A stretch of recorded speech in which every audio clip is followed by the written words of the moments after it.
मीरपुर खास में ना सिर्फ चोरी डकैती और मोटरसाइकिल छीनने की वारदातों में तेजी से इजाफा हुआ है, बल्कि अब तो सूरत हाल इतनी खतरनाक हो चुकी है कि दिन दहाड़े सुनारों की दुकानों पर मुसल्लह अफराद सोना लूट कर लेके जा रहे हैं और पुलिस उनका कोई पता नहीं लगा सकी है। इस वक्त भी हम ऐसी ही एक वाक़े पर नजर डाल रहे हैं। मेरे अकब में जो दुकान है सुनार की सर्राफ की, गुज़िश्ता चंद रोज कबल दो मुसल्लह अफराद ने गन पॉइंट पे दिन दहाड़े इनकी दुकान को लूट लिया। 2.5 तोला सोना और 6 किलो चांदी लूट कर फरार हो गए। इस तमाम मामले पर हम तफसीलात मालूम कर रहे हैं दुकानदार से जो सर्राफ हैं, उनके साथ क्या वाक़या पेश हुआ मालूम करते हैं उनसे कि क्या हुआ। हमें साहब बताइए कि क्या हुआ उस दिन, क्या वाक़या हुआ, कितने लोग थे? दो जने आए थे दुकान पे, नकाब वगैरह बंधे हुए थे उनके। दो जने आए, एक ने अब्बू के ऊपर पिस्टल रखी, एक ने मेरे ऊपर रखी। मुझे बोला सामान दे, फिर मेरे पास सामान था, प्लेट में हम काम कर रहे थे, मजदूरी का काम है। वो सामान हमने उठा के ऐसे कैसे दे दिया। फिर मेरी जेब में से उन्होंने पर्स वगैरह उनको निकाल के दिया, फिर पूरी डेस्क उठा के भाग गए। जैसे ही बाहर निकले मैंने उनको हथौड़ा मारा है, पीछे लोगों को आवाजें दी है लेकिन कोई बीच में नहीं आया। उन्होंने पिस्टल निकाल दिया था। ये तकरीबन दिन के 11:30 बजे का वाकया था 11:30 बजे के और टाइम पे लोग देख रहे थे लोग देख रहे थे, बस सामने कोई नहीं आया उनके। उसके बाद ये भाग गए। मैंने पीछे हथौड़ा मारा है, उन्होंने पीछे पिस्टल दिखाई है मुझे, फिर ये निकल गए वहाँ से। क्या क्या चीज लेकर गए आपकी दुकान से? कितना सोना? 6 किलो चांदी थी, डेस्क पूरा उठा के गए। 6 किलो चांदी थी, 2.5 तोला सोना था और 30,000 रुपए थे। पर्स में शनाती कार्ड वगैरह ये वो थे। और ये वारदात तकरीबन कितनी देर में उन्होंने मुकम्मल कर? ये तकरीबन 5 से 6 मिनट में उन्होंने मुकम्मल किए। अब वो मुकदमा दर्ज हुआ है तो क्या पुलिस क्या कह रही है? पुलिस कह रही है बस पीर तक आपको बंदे पकड़ के देते हम, यही बोल रही है। तसल्ली दे रही है? हाँ तसल्ली दे रही है। बोला कल आओ परसों आओ, पीर को बोला है, अभी पीर को बोला है आपको बंदे मिल जाएंगे, हम पकड़ के देंगे बंदे। यही हुआ है बस। बहुत शुक्रिया। आपने सुना कि किस तरह खौफनाक वारदात है जिसने शहरियों को तशवीश में मुब्तला कर दिया है। न सिर्फ शहरियों को तशवीश में मुब्तला कर दिया है बल्कि सर्राफा एसोसिएशन भी शदीद गुस्से और गम में मुब्तला है, क्योंकि ये सिर्फ एक पहली डकैती नहीं है, दिन दहाड़े कई डकैतियां सर्राफा बाजार में हो चुकी हैं, सर्राफों को लूटा जा चुका है। इस तमाम सूरत हाल का जायजा के लिए और सर्राफा एसोसिएशन के नुमाइंदे हैं वो क्या सोच रहे हैं, हम उनके सर्राफा एसोसिएशन के सदर से बात करते हैं कि वो उनका क्या लाहेमल होगा, क्या पुलिस ने उनको तसल्ली दी और उनका अगला लाहेमल क्या होगा। अस्सलाम वालेकुम हनी मेमन साहब, ये तो एक बड़ी तशवीशनाक बात है कि दिन दहाड़े दो आदमी आते हैं, लूट के लेके चले जाते हैं सोना और लोग देख रहे होते हैं। पहले तो रात को डकैतियां होती थी, ये तो अब दिन में, क्या मीरपुर के हालात इतने खराब हो गए और अब सर्राफा एसोसिएशन क्या सोच रही है? बिस्मिल्लाहिर्रहमानिर्रहीम। आप देखें कि आपके सामने पहले भी हमारे सुनार को लूटा गया, हमारे जीशान भाई को, घर के सुहेल को, उनके घर के आगे से बाजार के अंदर ही घर है उनका, और एक हमारे होम प्रकाश की दुकान लूटी गई और उनके चोर पकड़े भी गए। आज तक चोर जेल में है। एक चोरी की जो डकैती हुई जेल में, एक सहूलतकार जो कराची में था, पुलिस 2 दफ़ा गई, अभी वो पता चला कि मीरपुर खास में घूम रहा है, लेकिन पुलिस ने कोई इसकी कार्रवाई, कोई रिकवरी हमें नहीं दी। इसके बाद कल ये हमारे साथ जो नया वाक़या हुआ है, आप देखेंगे दिन दहाड़े कितना रोड चल रहा है। उसके बाद खुलेआम वो आए, कैंप लगे हुए हैं लाल रंग के उनके, और उन्होंने खुलेआम आके हमारे दुकानदार को लूटा है, जिसमें 6 से 7 किलो चांदी है, 2.5 तोले सोना है, 30,000 रुपये नगद है, वो लेके चले गए हैं। हमने बाजार अपना बंद कर दिया था, हमने ताला बंद हड़ताल की थी और हमने ये इनको कहा था कि अगर हमारा माल रिकवरी नहीं होगा हम पूरे शहर की स्ट्राइक कराएंगे। लेकिन उसके बाद एसपी साहब ने हमें बंदे भेजे, हमारे को खूब रिक्वेस्ट की, फिर हम एसपी साहब से मिले, 11 बजे मीटिंग की। उन्होंने हमें यकीन दहानी कराई, DIG साहब ने भी यकीन दहानी कराई कि हम इंशाअल्लाह ये आपको रिकवरी मैं आपको दूंगा। पहले भी दूसरे एसपी भी कहते थे, लेकिन इसने कहा कि आप मुझे भरोसा करो, मैं अल्लाह के हुक्म से आपको रिकवरी दूंगा। आप मुझे 4 बजे पीर को हमने मीटिंग दोबारा रखी है और पीर को वो हमें क्या प्रोसीजर देते हैं उसके बाद हम अपना लाएमल बनाएंगे। ऐसी यकीन दहानियां, ऐसी दावे तो पुलिस पहले भी करती रही है, पहले में और इसमें आप क्या मुनफरिद बात हो गई है जो आप इतना आपको यकीन है कि ये रिकवर करवा लेंगे पुलिस वाले? पुलिस पे यकीन नहीं है मुझे, लेकिन अब क्या करें, हम कहाँ जाएं, कौन सा दरवाज़ा खटकाएं। जाहिर सी बात है यही ऑफिसर है यहाँ पे, पुलिस है, तो हमने इनकी बात मानी है एक दफ़ा। पहले आपको मैं बताता चलूँ कि जो होम की हमारी चोरी हुई थी उसके अंदर हमारी नॉलेज में कई लाखों रुपए पुलिस ने रिकवर किए हैं, लेकिन हमें सिर्फ 10 लाख रुपए दिए थे, और जो दूसरे जो SSP था उसने मुझसे वादा किया था कि 1 हफ्ते में मैं आपको रिकवरी दे रहा हूँ। हमने शायद ये अपनी कार्रवाई करके हमें देंगे, पैसे तो इन्होंने रिकवर किए लेकिन हमें रिकवरी नहीं मिली, और वो 1 हफ्ते बाद उनकी बदली हो गई। उसके बाद जब से ये SP आया, इसको हमने 2-3 दफ़ा कहा है, इन्होंने बोला हाँ, लेकिन रिकवरी उसकी नहीं मिली। अब ये तीसरा वाक़या हुआ है, अब देखते हैं, एक दफ़ा फिर हमने भरोसा किया, अगर ये हमें रिकवरी नहीं मिली तो आप देखना कि इंशाअल्लाह हम वो लाएमल बनाएंगे कि ये पुलिस तो क्या, ये अपने चप्पलें छोड़ के भागेंगे अगर हमें रिकवरी नहीं दी तो। यहाँ पर CCTV फुटेजेस मिली नहीं मिली, CCTV है या नहीं है, सिक्योरिटी का इंतजाम है या नहीं है? अच्छा, सिक्योरिटी का इंतजाम तो मैं उस वक्त कहूँ जब रात को डकैती हो। ये तो दिन दहाड़े मसरूफ तरीन रोड है ये, जामा मस्जिद वाला और सिंदरी रोड कहलाता है ये। यहाँ दीगर सराफों की दुकानें भी हैं और दीगर दुकानें भी हैं। दिन दहाड़े ये तशवीश की बात नहीं है आप लोगों के लिए? मैंने कल SP साहब को कहा कि मैं ना, वैसे यहाँ पुलिस घूमती है, चक्कर लगाते हैं, पैदल भी लगाते हैं और 15 भी घूमती है, लेकिन कल यहाँ पे ना कोई पुलिस वाला था, जब वाक़या हुआ उस वक्त कोई पुलिस वाला नहीं था, और ना कोई 15 थी। तो मैंने ऐसा क्यों होता है कि जब भी डकैती या कोई वारदात होती है आपकी पुलिस मौजूद नहीं होती? आखिर इसकी क्या बना? मैं DIG साहब ने मुझे कहा कि मैं इसकी इंक्वायरी करता हूँ, उन्होंने भी कहा कि हमने नोटिस दे दिए, शोकास दे दिए, लेकिन अब उन्होंने क्या किया क्या नहीं किया। बहरहाल SP साहब को मैंने कल कहा है, मजबूर होके, बिल्कुल मजबूर होके कहा है कि अगर आप लोगों को सिक्योरिटी नहीं की जाती तो आप अपनी वर्दियाँ उतार के घर बैठ जाओ, थाने हमारे को ठेके पे दे दो, हम खुद चला लेंगे। अगर हम आवाम महफूज नहीं है तो फिर तुम क्यों बैठे हो हमारे पास? आज कोई डकैती हो रही है, मोटरसाइकिल जा रही है, दुनिया भर की बैटरियाँ जा रही है, कोई चीज़ रिकवरी नहीं हो रही। शहर के मसरूफ बाजार में दिन दहाड़े सर्राफ की दुकान से डकैती की वारदात हुए कई रोज़ हो चुके हैं, लेकिन पुलिस अब तक मुल्ज़िमान तक नहीं पहुंच सकी। तमाम पुलिस हुक्काम का ये दावा है कि उन्होंने CCTV फुटेज हासिल कर ली है। मशकूक 2 लोगों को हिरासत में लेकर तफ्तीश शुरू कर दी गई है, मुकदमा दर्ज कर लिया गया है और पुलिस को ये यकीन है कि आइंदा चंद रोज़ में बड़ी पेशरफ्त होगी और जो असल मुल्ज़िमान हैं उनको गिरफ्तार कर लिया जाएगा। प्रोग्राम जुर्म सज़ा के लिए मैं हूं पेशावर से नादिया सबूही। आज हम बात करेंगे कि ऐसे अंधे कत्ल के हवाले से जो मासूम नामालूम अफराद की गोली से ना सिर्फ जान से गया बल्कि अब तक उसका ख़ानदान अजीब कश्मकश में मुब्तला है कि उसका क्या कसूर था, उसको किसने कत्ल किया, पुलिस क्या कर रही है। हम बात करेंगे समीउल्लाह के हवाले से जिन्हें 6 जून को कत्ल किया गया। वो अब जहाँ पर काम करते थे मुलाजमत के सिलसिले में वो बाहर निकले, कहीं जा रहे थे, मोटरसाइकिल पर सवार थे, तहम रास्ते में उनको किसी ने गोलियों से फायर करके जाँ बहक कर दिया। मैं बात करूँगी उनके भाई से और उनसे मालूम करेंगे कि असल वाक़या है क्या। सर ये बताइएगा कि क्या हुआ था? हमारे ये भाई जो है ये तो कोहाट में बिज़नेस के सिलसिले से गए थे। वहाँ कोहाट में मसूद बाग के नाम से एक पार्क है, तो वहाँ ये मैनेजमेंट करते हैं। तकरीबन 15-16 सालों से ये वहाँ पे है। ऐसे कोई इशू तो नहीं था और ना कोई मतलब ये इंतहाई मिलनसार, खाकसार और आपस में सुलह बिठाने वाले हमारे एक बड़े भाई थे। सर ये बताइएगा कि वाक़या हुआ क्या था, कैसे आपको इत्तला मिली?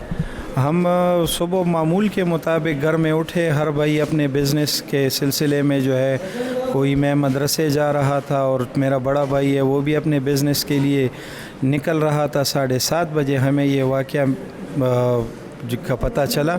जब हमें वहाँ से कॉल आई, इनके जो है मसूद बाग के जो ओनर हैं मलिक मसूद अफरीदी के बेटे ने हमें कॉल किए कि ऐसे मैनेजर साहब को किसी ने नामालूम अफराद ने फायरिंग करके हलाक कर दिए और वो बॉडी इनकी जो है वो KDA अस्पताल कोहाट में है। तो वो इन्वेस्टिगेशन के लिए जो है वारिसों को तलब कर रहे हैं, आप बराए मेहरबानी वहाँ आके अपनी बॉडी भी वसूल कर ले और उनके जो सिस्टम है उनका भी जो है आप सवाल जवाब के लिए वो आपको बुला रहे हैं। तो फिर हम यहाँ से चले गए। तकरीबन 8-8:15 बजे हम निकले। जब वहाँ पहुँचे तो हमने तस्दीक कर ली कि हाँ ये हमारे भाई हैं। उन्होंने सही तरीके से इंसानियत से अपनी इन्वेस्टिगेशन करके और हमसे नंबर वग़ैरह लेके और इनके जो सामान थे वो हमें हवाला करके और डेड बॉडी भी हमें हवाला कर दी। फिर हम वहाँ से निकले। तो ये बताइएगा कि पुलिस ने आपके साथ ताउन किया या नहीं? जी पुलिस ने हमारे साथ भरपूर ताउन किया है। अभी तक पुलिस की तरफ से हमारे साथ अच्छा खासा ताउन हुआ है, लेकिन मज़ीद ताउन के लिए हम सिर्फ़ कोहाट से नहीं بلکہ ہم KPK کے پولیس سے اور خصوصاً ہم اپنے پشاور کے پولیس سے، چونکہ یہ ہیڈ ہے پورے KPK کا، ہم ان سے یہ التجا کرتے ہیں کہ جتنی کاپریشن آپ نے ہمارے ساتھ کی اللہ رب العزت آپ کو جزائے خیر دے، لیکن کاپریشن کا مطلب یہ ہے کہ بات انجام تک پہنچ جائے۔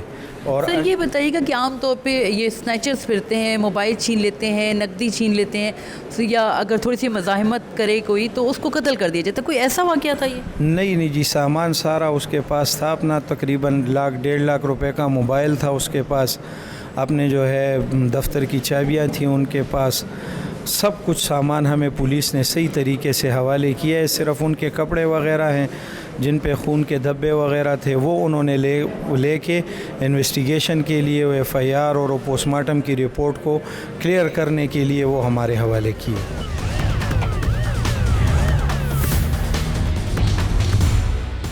مقتول سمیع اللہ کے بھائی کا یہ کہنا ہے کہ ابھی پوسٹ مارٹم رپورٹ نہیں آئی، تاہم پولیس نے جو اب تک بتایا ہے، ان کے ساتھ جو تعاون کیا ہے وہ اس کو سراہ بھی رہے ہیں، تاہم اس سے بھی بڑھ کر وہ ایک اپیل کر رہے ہیں IG خیبر پختونخوا سے کہ ان کو بروقت انصاف ملنا چاہیے، کیونکہ یہ ان لوگوں کے لیے بھی ایک عبرت ہوگی جو نامعلوم افراد نکلتے ہیں اور باہر نکل کے ایسے لوگوں کو جن کا کوئی گناہ نہیں ہوتا ان کو اندھا دھند فائرنگ کر کے مار دیتے ہیں، اور یوں ایک خاندان کے لیے ہمیشہ کے لیے ایک کرب کی صورت بن جایا کرتی ہے۔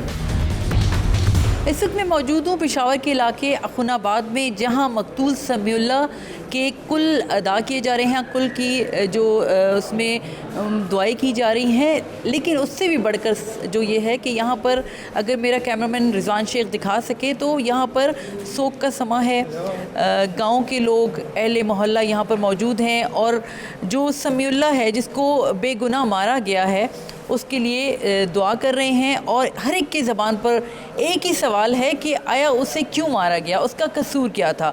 اسی طرح اگر ہم بات کریں مقتول سمیع اللہ کی تو سمیع اللہ کے بارے میں کہا جا رہا ہے کہ وہ انتہائی شفیق تھے، ان کی عادتیں بہت اچھی تھی، اور جہاں بھی کوئی لڑائی جھگڑا ہوتا تو وہ وہاں جا کر صلح صفائی کرایا کرتے تھے، اور یہاں پر یہ بات بھی معلوم ہو جاتی ہے، اندازہ کیا جا سکتا ہے کہ سمیع اللہ جو ہے وہ ان کا نہ کسی کے ساتھ کوئی جھگڑا تھا، نہ ان کی اس طرح کی نیچر تھی، اور نہ ہی اس خاندان کی کسی کے ساتھ دشمنی تھی۔ سمیع اللہ جو ہیں مقتول سمیع اللہ کے چچا سے ہم بات کریں گے، ان سے معلوم کریں گے کہ آیا ان لوگوں کی کسی سے دشمنی تھی، کسی نے دشمنی میں یہ قتل کیا ہے یا نہیں، اب تک ان کے جو ذہن میں کوئی شک ہے، کسی پر ان کو شک ہے کہ اس نے قتل کیا ہوگا کسی بدلے میں۔ سر یہ بتائیے گا کہ سمیع اللہ جو ہیں وہ آپ کے بھتیجے تھے، تو کیا کوئی خاندانی دشمنی تھی گاؤں میں، کوئی زمینوں پہ، کوئی اس طرح ہوتے ہیں عام طور پہ پرانی دشمنیاں چل رہی ہوتی ہیں تو اس میں قتل چلتے رہتے ہیں، ایک نے ایک کو مار دیا پھر دوبارہ کسی نے بدلہ لیا، تو بتائیے گا۔ اعوذ باللہ من الشیطان الرجیم، بسم اللہ الرحمن الرحیم۔ ہمارے کیا کہ ہمارے والد کبھی کسی کے ساتھ خفگان نہیں تھا، یہ ہمارے ساتھ زیادتی ہوئی ہے اور یہ پوری دنیا کو پتہ ہے، ہمارے اس محلے کو پتہ ہے، ہمارے سارے خاندان کو پتہ ہے۔ ہمیں اب یہ معلوم نہیں ہے کہ ہمارے کس جرم کی سزا میں ملی ہے، اور جس بے دردی سے یہ شہید ہوا ہے نا، اس بے دردی سے یہ قتل اس وجوہات میں ہوتی ہے کہ تم نے کسی کا پورا خاندان جلایا ہوگا یا کسی کا بہت سے لوگوں کو مارے ہوتے، 6 گولی اس کے جسم میں اندر ڈالی ہوئی، پھر چھری سے وار کیا، پھر پل سے نیچے گروائے، تو ہمیں یہ تو پتہ نہیں ہے کہ ہمیں یہ کون سا مارا، ہم نے کون سا ایسا بڑا جرم کیا کہ اتنا بڑا سزا ہمیں مل گیا۔ ہم تو صرف یہ التجا پولیس سے کرتے ہیں، کوارٹ DPO سے کرتے ہیں کہ ہمیں جلد از جلد اس قاتلوں کا شناخت تو کریں نا، کم از کم بے گناہ بے خطا، وہ تو اس طرح پرشت آدمی تھا کہ اس پر ہم سارے یتیم ہو گئے نا۔ لوگ تو جوانوں پر یتیم ہوتے ہیں، بوڑھوں پر یتیم ہوتے ہیں، ہم جوانوں پر یتیم ہو گئے۔ ہمارے جب خاندان میں آپس میں کوئی لڑائی ہوتی تھی تو ادھر سے یہ سوال جواب بھیجے کہ یہ مت کرو، ادھر مہینے کے بعد 2 مہینے کے بعد چکر مار دے، ادھر آتے ہمارے سارے صلح کرواتے، ان سے مت لڑو، اس سے مت لڑو، اس سے مت لڑو۔ تقریباً 2000 میں یہ لندن میں چلا گیا، پھر 6 سال ادھر گزارے، پھر 2006 میں ادھر آئیے، پھر ادھر اسلام آباد میں کوئی جاب بن گیا، پھر ادھر اکوارڈ میں چلے گئے، ایک فیملی پارک بنایا، اس میں یہ منیجر تھا۔ تو نام شکر الحمدللہ اس میں کچھ گناہ نہیں تھا، یہ ہمارے سے زیادتی ہوئی ہے، ظلم ہوا ہے، اور ہم بالکل بے بس کھڑے ہوئے ہیں کہ ہم کیا کریں، کدھر جائے، کس کے پاس رو کر جائے۔ تو ہمارے تو پاکستان سے یہی حکومت سے یہی درخواست ہے کہ ہمارا کچھ نہ کرے نا، ایسے بے دردی سے کوئی تو کسی کو نہیں مار دے، اسے اس آدمی کو مت مار دے کہ جو آپ نے ظلم کیا. ہم تو انشاءاللہ یہ ہمارے تو سوچ میں بھی یہ نہیں ہے کہ سمیع اللہ اس طرح آدمی ہے انشاءاللہ. مقتول سمیع اللہ کے چچا کا کہنا ہے کہ وہ انتہائی سادہ طبیعت کا مالک تھا اور کسی بھی قسم کے نہ وہ جھگڑے میں انوالو ہوتا تھا، بجائے اس کے کہ وہ کسی سے جھگڑا کرے وہ لوگوں کی میں اتفاق اور یگانگت کی ہمیشہ ہدایت کرتا تھا اور بہت سارے لوگوں کی صلح بھی کرواتا تھا. میرے ساتھ سمیع اللہ مقتول کے پڑوسی موجود ہیں، ان سے معلوم کریں گے کہ وہ کس قسم کی نیچر کے مالک تھے. سمیع اللہ کے بارے میں بتائیں گے کیا کیسی نیچر کے تھے جب وہ یہاں آتے تھے؟ بسم اللہ الرحمن الرحیم.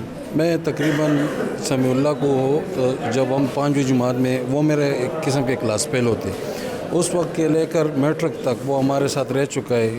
اس دوران نہیں بلکہ ابھی تک اس نے کسی کے ساتھ لڑائی جھگڑا وغیرہ یہ سب کچھ بھی نہیں کیا. بلکہ ایون ان کے خاندان والوں کا اگر ہم بات کریں تو ان کے جو والد ہیں یا ان کے بھائی جو ہیں وہ ابھی بھی دعوت تبلیغ کا کام کر رہے ہیں. ان کا ایک چچا ہے جو یہاں پہ مسجد کا مؤذن ہے. مطلب یہ کہ یہ بہت شریف لوگ ہیں، سمپل سادے لوگ ہیں. پپو، یہ ہم تو ان کو پپو کہتے تھے لیکن ان کا اصل نام جو ہے وہ سمیع اللہ تھے. سمیع اللہ جتنے بھائی جہاں تک ہم جانتے ہیں تو یہ بہت شریف اور بہت نہایت نرم خو بندہ تھا. اور اپنے خاندان میں جتنی بھی ان کی لڑائیاں ہوتی تھی تو یہ بندہ جا کے ان کی معذرت کر کے ان کو صلح کراتے تھے. پڑوسیوں کے ساتھ اس کا رویہ کیسا تھا؟ پڑوسیوں کے ساتھ بھی بالکل سیم ٹو سیم یہی تھا. پڑوسی کے ساتھ بھی یہی تھا. یہ تقریباً 2 مہینے 3 مہینے کے بعد یہاں پہ آتا تھا پشاور میں، تو سب دوستوں کے ساتھ، بھائیوں کے ساتھ، مطلب محلے کے ساتھ جتنے بھی لوگ تھے ان کے ساتھ ان کا کافی اچھا ریلیشن تھا. مطلب یہ کہ 30-35 سال سے ہم ان کو جانتے ہیں، کبھی یہ نہیں سنا کہ سمیع اللہ نے کس کے ساتھ لڑائی کی ہے، جھگڑا کی ہے یا تلخ کلامی کی ہے. مطلب یہ بہت نہایت اچھا انسان تھا، بہت اچھا انسان تھا. پشاور کے 41 سالہ رہائشی سمیع اللہ عرف پپو کو کوہاٹ میں قتل کیا گیا. کوہاٹ میں وہ ایک نجی کمپنی میں کام کرتا تھا، جس ڈیوٹی کے بعد وہ واپس جا رہا تھا، موٹر سائیکل پر سوار تھا.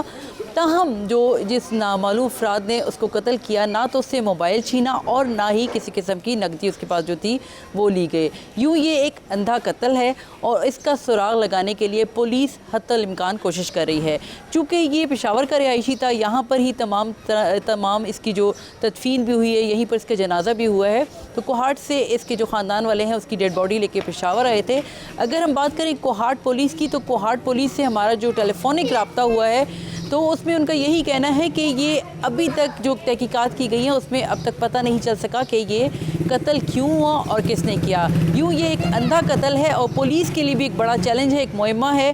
دیکھتے ہیں کہ پولیس اسے کب تک حل کر پاتی ہے. تاہم پولیس اس حد تک کانفیڈنٹ ہے کہ بہت جلد قاتلوں کا پتہ لگایا جائے گا اور نہ صرف پتہ لگا لیا جائے گا بلکہ ان کو قرار واقعی سزا دلوانے کی بھی کوشش کی جائے گی. اگر ہم اس خاندان کی بات کریں تو اس خاندان کا یہی کہنا ہے کہ وہ خاصی حد تک تعلیم یافتہ تھا، انگلینڈ میں بھی رہ چکا تھا، اس کے بعد وہ مختلف جگہوں پہ کام کرتا تھا اور آخری اس کی جو جاب جو ہے وہ کوہاٹ میں تھی، جہاں پر یہ اپنی جان سے گیا. اور پولیس بھی اب اس اندھے قتل کے سراغ میں کوشاں بھی ہے اور اس کا خاندان جو ہے وہ انصاف کا طلبگار ہے. جی.